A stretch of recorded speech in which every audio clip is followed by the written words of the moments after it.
Boldwood presents Murder in Moscow, written by Kelly Oliver and read by Willow Nash. The moral right of the author has been asserted. This performance is owned by Boldwood. Kitty's Prologue, 27th of February 1918, 10 a.m. Kitty Lane reached across the table for the letter she'd found on Aunt Fiona's nightstand. She uncrumpled it and reread the last line. Fiona, ma chérie, join me at Metropol Hotel, Suite 315. I offer you only the world. What an arrogant arse. Snorting, she dropped the letter next to the gun she'd found in the nightstand, Aunt Fiona's little pearl-handled number that she always bragged she'd got off the famous French spy Matahari. Kitty resisted the urge to kick something. It wasn't her place, after all. She glanced around. In Aunt Fiona's kitchen, everything was as immaculate as pent-up passion.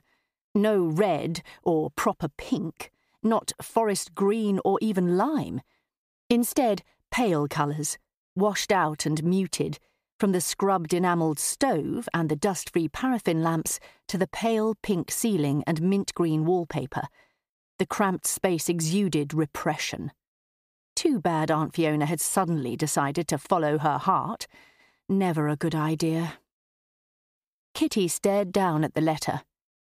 What is the body but the vanity of the soul? Talk about vanity. She crumpled up the letter again, tossed it onto the kitchen table, and then stood up with such force she nearly knocked over the chair. Pacing the length of the small kitchen, she debated her options. Hot on her heels, the little dog smacked into her foot. Sorry, Poppy. The Pekingese had been her constant companion since she'd returned from France 4 months ago, just before her first assignment partnered with Fiona Figg. She adjusted the pink bow on the dog's topknot. It matched the one she wore in her own hair. Although Poppy's butterscotch hair was a few shades darker than Kitty's, they both looked fabulous in pink. She turned around and stopped in front of the telephone box on the wall. She plucked a piece of paper from behind the box. It read Archie and had a telephone number. How sweet. Aunt Fiona had Archie's number tucked between the phone box and the wall. Lieutenant Archie Summersby, Aunt Fiona's fiancé. Not anymore. Not after Aunt Fiona's latest stunt. Should she call him and tell him? Tell him what? That Fiona had run after another man. At least he was on their side. No, Fiona had to run after that scoundrel Fritz Duquesne, alias Fredrick Fredricks, a known assassin and German spy who called himself the Panther. Fiona had no idea what she was up against. She didn't even know his real name was Fritz Duquesne. It was classified, beyond her clearance level, and bound to get her killed. Kitty bent down and scooped up her little furry friend and grabbed Matahari's gun. Time to face the music, Poppy Poo. Tucking the squirming pup under her arm, she marched out of the kitchen, back through the flat, stopping only to pluck one of Aunt Fiona's wigs from its stand on the dressing table, and then slammed the door on the way out. Chapter 1. Countess Brashova. A heart at war with itself. For the dozenth time, I repeated the phrase from the letter he'd left in my flat. I shouldn't have followed the bounder from London to Moscow. What was I thinking? Was I completely daft? Concentrating on inhaling and exhaling, I squeezed my eyes shut. At 25, I should have known better. Trailing Fredrick Fredricks for the War Office was one thing, but accepting his invitation for personal, romantic reasons was quite another. Even if I didn't end up with a broken skull, I'd end up with a broken heart. Fredrick Fredricks, South African huntsman, sometimes journalist, and very clever German spy, an enemy spy, who repeatedly claimed he wanted to stop the war. With his dancing eyes and mischievous smile, he was also too darn charming for his own good. Or mine. How could I let myself fall for such a cad? I'd really done it this time. I took another turn around the hotel suite. Stopping at the desk, I picked up one of the hotel postcards. The Metropol Hotel, Russia's finest. Sigh. Like most buildings in Moscow, the hotel had open wounds that would take years to heal. Russia's finest was riddled with bullet holes and littered with bits of plaster. Many of the windows were broken and boarded, and armed guards patrolled every floor. My canopy bed had a bullet embedded in its frame, and the gold satin chairs and matching divan sat proudly in the midst of plaster dust. Like a wounded war hero, beneath its superficial scars the hotel exuded splendour, weary but beyond pity. Damaged by bombing, the restaurant was closed, but food and wine were served in the private rooms. I felt like a princess locked in a gilded tower, waiting for her prince to return. I strolled to the window, the only one not boarded up. Through cracked glass, I stared out. Instead, wearing shabby coats and hats, dozens of women banged on pots and shouted in Russian, their breath freezing into frosty clouds. I guessed they were protesting about the lack of food. I shivered just watching them out there in the cold. Across Europe and beyond, the war had taken its toll on everyone. Even kings were tightening their belts. Back home, King George V showed off his ration card, hoping he didn't end up like his cousin, Tsar Nicholas II, who'd been exiled to Siberia. Some of the codebreakers in the War Office worried what was happening in Russia was a preview of things to come for England. I sincerely hope not. In the 2 days since I arrived, it had become obvious this country was being torn apart by wars both abroad and at home. Things were bad back in England, but this was worse. Much worse. Every building within a mile was pocked with artillery shells, not from the Germans, but from civil war. A country turned against itself. And yet, judging by the sounds of music and laughter coming from neighbouring rooms at all hours, guests at the Metropol Hotel celebrated like there was no tomorrow. I dropped the postcard into my skirt pocket and then plopped down into a posh chair and flipped through an issue of Moscow magazine. The centrepiece was an exhibit by a Russian painter named Vasily Kandinsky, who had recently been appointed head of the arts division of the People's Commissariat for Enlightenment. I studied the brightly coloured images. A world in motion, a rolling and roiling world of colour and shapes, a world turned inside out, much like the broken city outside my window, only more vibrant. A phrase caught my eye, like a mad tuba. He called the Moscow sunset a mad tuba vibrating in the soul. My heart felt like a mad tuba. I tossed the magazine onto the coffee table and then resumed my pacing. I'd been here 2 days and no sign of Fredricks, except fresh flowers delivered daily. He was nothing if not extravagant.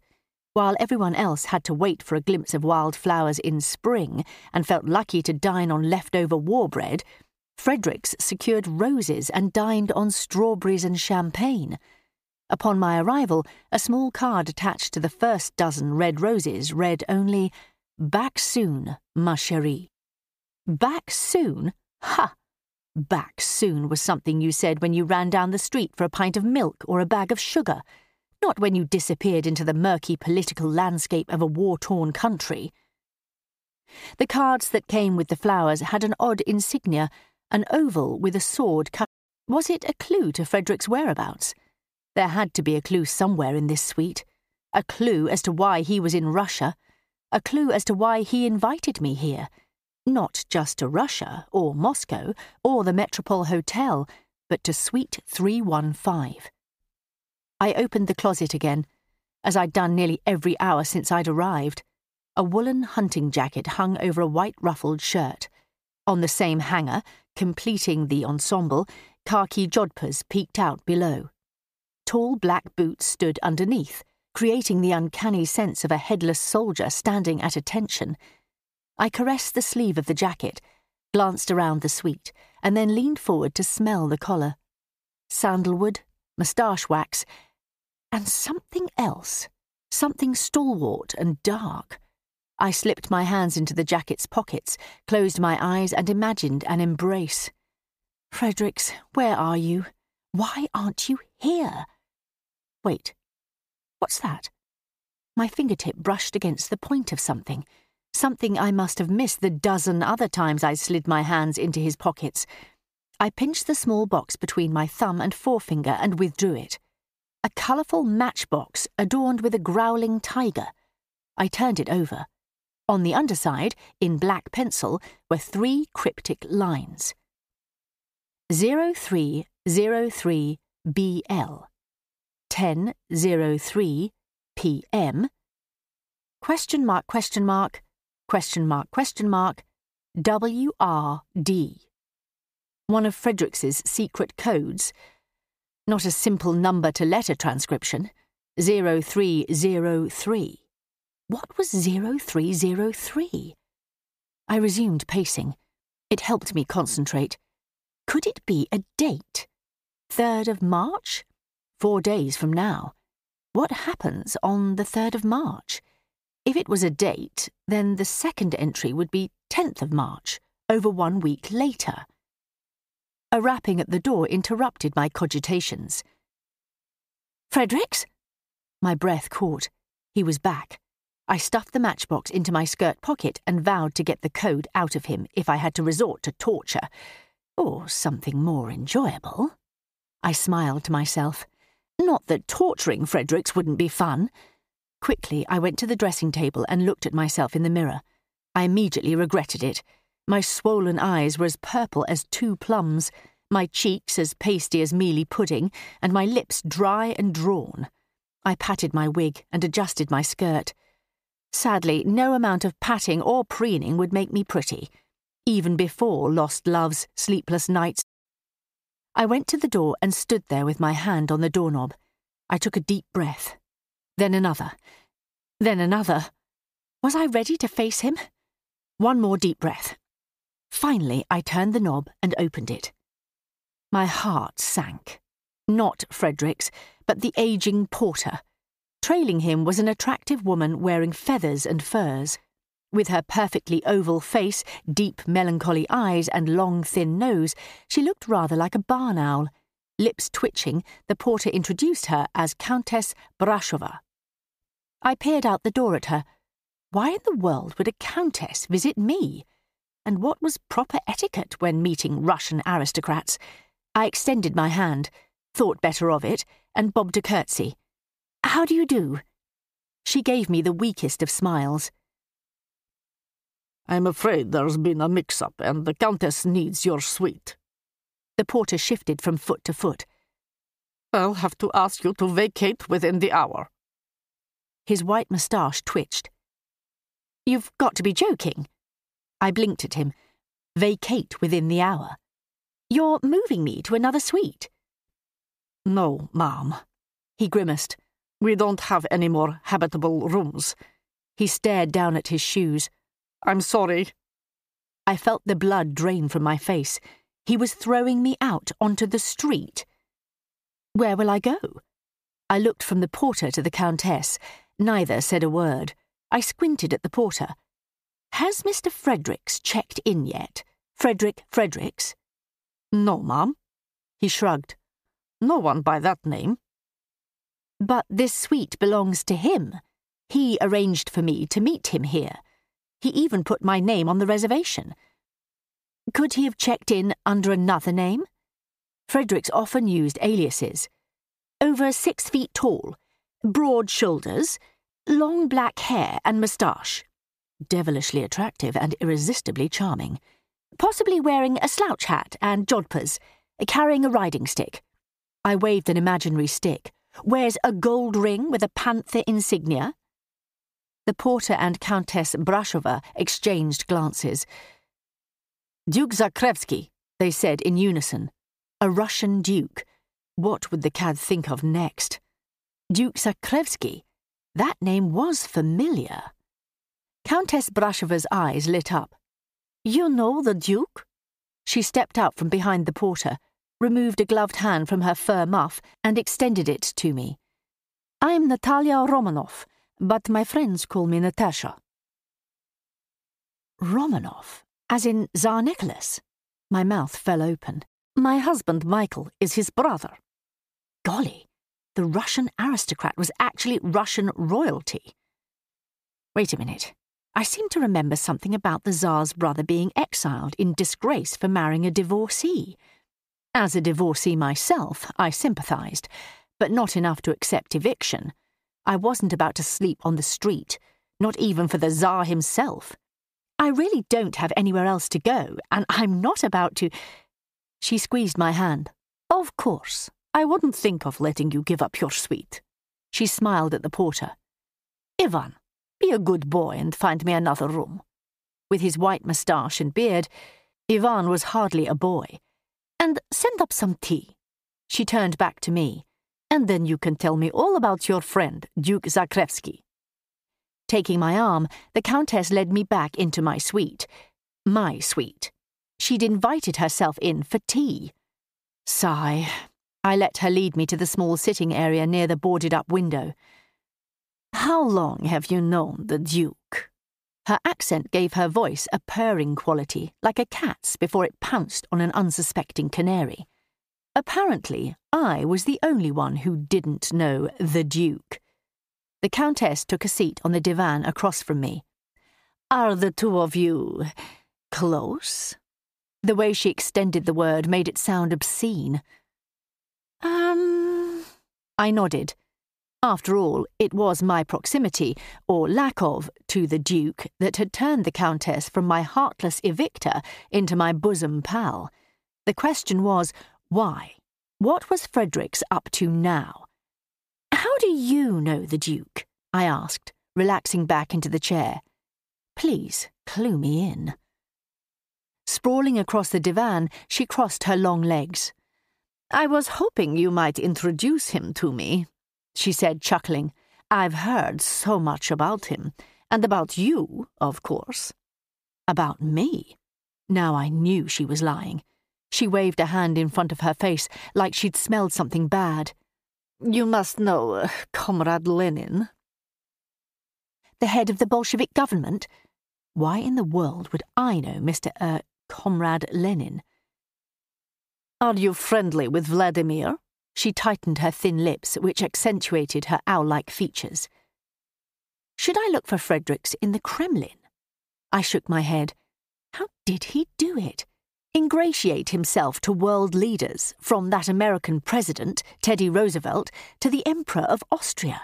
Men and women alike loved Fredricks, or the Duke, or whatever other aliases he was using. Scurrying around the sitting area, he sat the silver tea service on the low table and poured us both a cup. Alongside the teapot sat a plate of Russian tea biscuits. Obviously, Countess Brashova merited special treatment. My tea had never been accompanied by sweet biscuits, nor had it been served in such an extravagant tea service, with an ornate silver tray and teapot and delicate floral-patterned china. I was hoping the Duke might put a word in for my husband. The Countess straightened and took up her tea. The Duke. Duke Zakrevsky. Aha! I remembered. I'd seen that name on one of Fredricks's fake passports. I gazed at her over the rim of my cup as I sipped. The Russians did make a fine, strong cuppa. Very soothing, especially accompanied by the fresh cream, no doubt due to the presence of the Countess. The Checker arrested him. A cloud passed over her breezy countenance. I'd heard of the Checker, the Bolshevik secret police. It's all a great mistake, of course. She sat her cup on its saucer. I've appealed to Iron Viktor, but he laughed in my face. Her cheeks reddened. Iron Viktor? Goodness. Viktor Volodarsky, head of the Checker. Evil man. Jerking her head, she brushed a tear from her cheek. Only Mr. Lenin can help us now. If your Duke could put in a good word for him. Put in a good word for your husband? I continued to peer over my teacup. With Mr. Vladimir? They're together night and day, negotiating with those German predurki. She picked imaginary lint from her muff. I didn't know what predurki meant, but I knew it wasn't good. Fredrick Fredricks and Vladimir Lenin, together, night and day negotiating with the Germans. Forget about Fredrick. This was worse, much worse. Russia had been an important ally. Now they were about to surrender to our enemy. I have a mind to go to Lenin myself, she huffed. How dare they arrest Michael? Her dark eyes flashed. With his brother's abdication, he is the head of the royal family. She picked up her tea and stared down at it as if it might be poisoned. In view of the resentment toward the royal family, her fears might be justified. Do you know where these negotiations are taking place? I tried to sound nonchalant. It's OB, top secret. She leaned forward and lowered her voice. But I have it on good authority. They're in Brest-on-the-Bug. Brest-on-the-Bug, I repeated. She twisted around and pointed toward the window. Southwest of here, near Warsaw. Now occupied by those German Fredrick. Fredricks was with Lenin at Bug River. My mind was a whirl. I pulled out my notebook and a pencil and jotted down an abbreviated version of the information. Brest-Litovsk at the Bug River, à la Countess Brashova. B.L. at B.R. à la C.B. Good heavens! B.L. That was the notation on Fredricks's matchbox. 0303. B.L. He was in B.L. What was happening in B.L. on the 3rd of March? I'm sorry to bring you into the middle of this. The Countess's eyes were pleading. But I'm desperate. She bit her lip. I'm afraid of what they'll do to Michael. The Checker are brutal. I shuddered to think. I feel so helpless. When she slumped on the divan, her long limbs seemed to fold in on themselves. Her shoulders began to shake. Oh dear, was she sobbing? There. I went over and sat next to her. I'm certain the Duke will help free your husband. I wasn't certain. In fact, I rather doubted that the Duke would be inclined to help restore the monarchy if he was busy negotiating with the Germans. If I understood the situation correctly, Mr. Lenin and the Bolsheviks were decidedly anti-Tsarist. To them, the royal family represented a threat. I wasn't quite sure about the Bolshevik stance on Germany. Politics was not my strong suit. Give me a complex filing system any day. Complicated politics gave me a headache. But I was certain of one thing. In the name of peace, Fredericks would do anything to ensure Germany's victory over Britain. An unfortunate sticking point in our relationship. Not that we had a relationship, mind you. I withdrew a handkerchief from my skirt pocket and handed it to the Countess. Sniffling, she took it. I put my arm around her trembling shoulders. Countess, why don't you finish your tea? I picked up her cup and saucer and held it out. It will make you feel better. My grandmother always said everything was better with a nice cuppa. But my grandmother never had a run-in with the police, secret or otherwise. Perhaps something stronger would be more appropriate. Should I call for a brandy or a whiskey, perhaps? I usually didn't go in for drinking, especially before noon, but the Countess was melting into a messy puddle in my hotel suite. To calm your nerves. I couldn't very well chuck her out, no matter whatever it was. Maybe if I found Fredericks and thwarted his plans, then I could redeem myself with the War Office. I cringed. No doubt I'd been sacked. And just when I was getting jolly good at espionage. What excuse could I give for waiting almost 2 weeks to report in? Kidnapped? I could say Fredericks had kidnapped me, and I didn't have a choice, and I would have called if only I could have. I wasn't following my heart, but doing my duty. Would Captain Hall believe me? Disguises were one thing, bold-faced lies were quite another. Yes, perhaps a brandy would be good. The Countess's voice was small. Her demeanour had totally transformed from the confident, entitled aristocrat she'd been when she arrived to a bereft woman fighting for the man she loved. The war was the great leveller. I plucked a fancy biscuit from the plate. At least in some ways. Thud, thud. The porter's knock was harder than before. Perfect timing. I could order that restorative for the Countess and then get rid of her. I patted her arm and then went to the door. When I opened it, a bearded man barged in. He looked menacing in his black leather jacket, tall black boots and woolen mariner's cap. In the hall, another man in uniform and armed with a bayonet stood at attention. Natalia Romanov. The bearded man barked out her name. Vi arrestovani. He glanced at me. I didn't understand what he'd said, but I knew from his tone it wasn't good. Under arrest? The Countess jumped up. But why? She knocked her cup and saucer to the floor. At the sound of the breaking china, the armed guard dashed into the suite, bayonet aimed at me. Vi oba. The leather-clad Checker grabbed my arm. Vi arrestovani. Both of us? But Miss Figg hasn't done anything. Arms akimbo, the Countess stared them down as she spat something at them in Russian. I yanked my arm away. I'm a British citizen, a visitor from London. Zalmochi. The copper shoved me toward the door.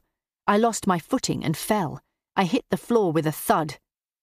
Don't tell her to shut up. The Countess ran to my side. She yelled something at them. One of the Checker pointed his bayonet at me. I twisted my ankle, I whined, holding my ankle. I rolled around on the floor. The Countess kicked the Checker in the shin. He grabbed her by the hair and she screamed. Both guards were on her now. I took advantage of the distraction and slipped my notebook out of my pocket. Quickly, I scrawled Checker in big letters and then skated the that stood next to the door. A big hand was around my upper arm. The Checker yanked me to my feet. His partner seized the Countess around the waist and dragged her from the suite. Struggling, she managed to knock his hat off, but that only made him angry. He threw her against the wall and then brought the butt of his rifle down on her head. She fell to the floor in a heap. I gasped, and my hand flew to my mouth. Good heavens! These Checker Pridurki were going to kill us. Thwack! What felt like a horse's kick to the skull threw me to the ground. Holding my head in both hands, I moaned. My vision blurred, then everything went black. Kitty's Interlude, 27th of February, 2 p.m. Where is Miss Figg? His lashes batting a mile a minute, Uncle Blinker tapped the pencil on his desk. Captain Blinker Hall was a small man sitting behind a big desk. What he lacked in stature, he made up for in forcefulness. Behind his gruff exterior, Kitty knew he had a soft heart. When she was 13, he'd rescued her from the streets of London and sent her to Lismio Espionage Academy in France. He wasn't really her uncle, neither was Fiona Figg her aunt. In France, she'd learned to call anyone older than herself, which meant over 18, aunt or uncle. More than terms of deference, they were tools for disarming the enemy. And disarming the enemy was key to defeating them. Lesson number 1 of spycraft. Why hasn't she reported in? He poked the air with the pencil and then went back to drumming. Kitty settled into the plush chair across from the desk. Poppy sat at attention near her feet. She has a lead on Fredrick Fredricks. Poppy barked. The pup wasn't a very good liar. To be fair, it wasn't exactly a lie, although crush might be more accurate. The sod was attractive enough, as men go, but really, he was the enemy. Kitty lifted Poppy onto her lap and restrained the squirming dog. Uncle Blinker tolerated the Pekingese, but best not to test his patience. She found Fredricks? He dropped the pencil. Good on her. Where is he? Moscow. She didn't flinch. Latest intel coming out of Russia is grim, he sighed. The Bolsheviks are on the verge of surrendering to Germany. He shuffled some papers. If they do, we may be next. Kitty's palms broke out in a cold sweat. Surrender to the Huns? Over her dead body. Poppy licked her face. The pup always had sensed her anxiety. With Poppy's topknot tickling her nose, Kitty couldn't help but his blinking stopped, and he stared straight at her. It is imperative we stop them. Yes, Uncle. She held her hand up and Poppy settled back into her lap. This is classified and highly sensitive. No one must know. He withdrew a file folder from the stack on his desk. I'm sending you to rendezvous with Lockhart and Riley. They're already on the ground. He held out a folder labelled OA. Lieutenant Summersby left for Moscow yesterday. Brilliant. Kitty tucked Poppy under her arm and stood up to retrieve the folder. Lieutenant Archie Summersby wasn't going to be very happy when he learned his fiancée had run off after another man, especially when that man was his sworn enemy. She opened the folder and glanced inside. OA. Operation Ambassadors. Uncle Blinker fiddled with a stack of files on his desk. I will send over a suitable cover for Miss Figg. I know how she loves disguises. He continued rearranging the stack of folders. Young Lockhart will fill you in. Steer clear of Riley, if you can. He's a loose cannon. She'd heard of Riley, of course. Who hadn't? Dashing spy extraordinaire, leaving a trail of women in his wake. Sounds fun. She had butterflies in her stomach. Nothing like the thrill of a new assignment. Hopefully she could find Aunt Fiona before the War Office realised she was missing. Be careful. Uncle Blinker frowned. It's dangerous. The more dangerous the better. Of course, Uncle. Kitty smiled sweetly and then leaned over and kissed him on the cheek. He blushed. You two come back in one piece. Don't worry about us. She stuck the file folder under her arm and held Poppy up like a dolly. We'll give Fritz a proper bellyache. She kissed the pup's little nose. Won't we, Poppy Poo? Chapter 2. Happy. Ouch! My head hurt. Gingerly, I put a hand to my scalp. I felt the huge goose egg protruding from my forehead. Those Czech pridurki had hit me with a rifle butt. I opened my eyes and immediately regretted it. Tears formed as I surveyed the windowless cell, dirty and grimy with who knew what bodily fluids. My stomach turned at the sight of the refuse bucket in the corner. The stench was almost unbearable. Something crawled down my neck, and I jumped up. Oh, my word, I'd been lying on a filthy straw mat. The Countess was unconscious on a mat next to mine. 5 other women were crammed into the small cell. One young woman sat cross-legged on a corner mat, blood crusted in her hair and across her cheek. Bleary-eyed, she stared out into our bleak future. If I ever got out of here, I was going to hunt him down and throttle him. Pridurki. English lady, you speak Russian? Next to me stood a wiry woman with a wizened face and baggy clothes. I could tell her tunic hadn't always been so loose, not to mention her skin. I hated to think what disgusting gruel they served in this rat hole. No, I wiped my hands on my skirt. Who is this Fredricks you call jerk? She flashed a broken-toothed smile. Lover boy? None of your business. I turned away from her. Lover boy, my eye. Not polite to give back to Rada. She grabbed me by the shoulders. You nice to Rada, and Rada nice to you. I wriggled free. And you're Rada? She had a strong grip for a small woman. Best not to provoke Rada. Da. She flashed her broken smile again. In English, Rada means happy. You call me happy. She smelled like stale onions and weasel. Happy. I swallowed back the bile in my throat. Pleasure to meet you. I cringed as I held out my hand. Better, she said, pumping my hand. I scratch your backside, you scratch me. In the dim light, her broken teeth looked like fangs. I wasn't going anywhere near her backside. I glanced around at the squalor and despair. I was going to have enough trouble watching my own. How old? Happy poked me with her bony finger. How old am I? I straightened my wig. I must look a complete mess. 25, going on 70. You think that now? She laughed. Wait a few months in this dear. I won't be here long.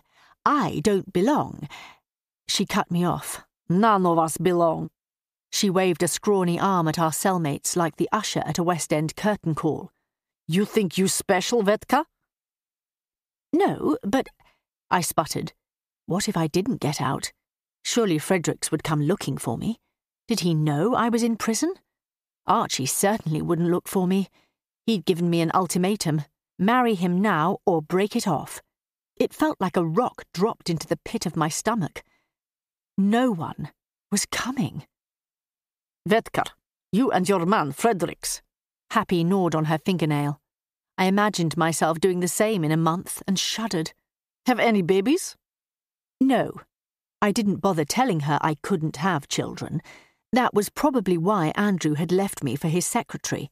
He wanted a family, and I couldn't give him one. I was defective. And Fredericks is not my man. Where did that come from? Fiona, get a grip. He was an enemy spy, for heaven's sake. At this very minute, negotiating our allies' surrender. 25 and no babies? Vetka. She tutted her tongue. My baby's all grown up and flown. My girl lives in Zurich and my boy in Bristol. Her chest puffed up with pride. English, like you. What is Vetka? Probably not a term of endearment. Twig. Laughing, she pointed at my torso. You, straight up and down, like stick. I smiled. I'd been called worse. Miss Figg, is that you? The Countess sat up on her straw mat, holding her head. She groaned. What happened? She remembered my name, so she couldn't have amnesia. The checker knocked us out and dragged us here. I helped her to her feet. This is Rada. I nodded to the Russian. Happy, she corrected me. This is Countess Brashova. The Countess frowned and put a finger to her lips. Please, she whispered, not in here. I'm just Natasha. Countess. Happy bowed her head. I am honored. She spoke English, no doubt on my account. The Countess got a queer look on her face. Have I seen you before? She squinted at Happy. You look familiar. You see me in newspapers. A smile cracked Happy's shriveled face. My name is Maria Bochakarova, leader of the Women's Battalion of Death. She gave a salute. At your service. Women's Battalion of Death sounded ominous. Must be a translation issue. Either that or these Russian women were ruthless. Spasiba. Thank you. The Countess grasped the prisoner's dirty hand. Thank you for defending us. She turned to me. The Women's Battalion valiantly defended the White Palace against the Bolsheviks. We lost. Happy stared down at her worn leather shoes. Put in jail. Suddenly she threw her head back. Not to fear, Your Grace. Battalion of Death win back Russia and retake throne for Tsar. Happy seemed pretty confident for someone locked up and withering away in a checker jail. I wished I could be so sure we'd get out. The night was worse than the day. It was impossible to sleep on that infested mat. Women cried and moaned all night. And the smells. Even after 48 hours, I wasn't used to the foul stench of the cell. I refused to eat the wormy slop the guards pushed under the bars. Happy finished my portion and Natasha's too. She ate with gusto. My stomach flipped. All the prisoners deferred to Maria Rada, Happy Bochkarova. When she spoke, they listened. She talked of escape, of retaking the country, of future glory. She didn't tolerate complaints or crying. She demanded courage, a natural leader. Her words inspired us to stay alive. Only at night, when their leader snored, did the other women allow their fears and desperation to overtake them. During the day, Happy recounted battles the Battalion of Death had fought and won, and how the women showed the demoralized men what it meant to stay the course. Whenever the guards came within earshot, Natasha and I would plead our case. There's been a misunderstanding. We don't belong here. But Happy was right. No one belonged here. This place was not fit for animals. Every day, Happy reminded us we were not animals, but women, strong and resourceful women.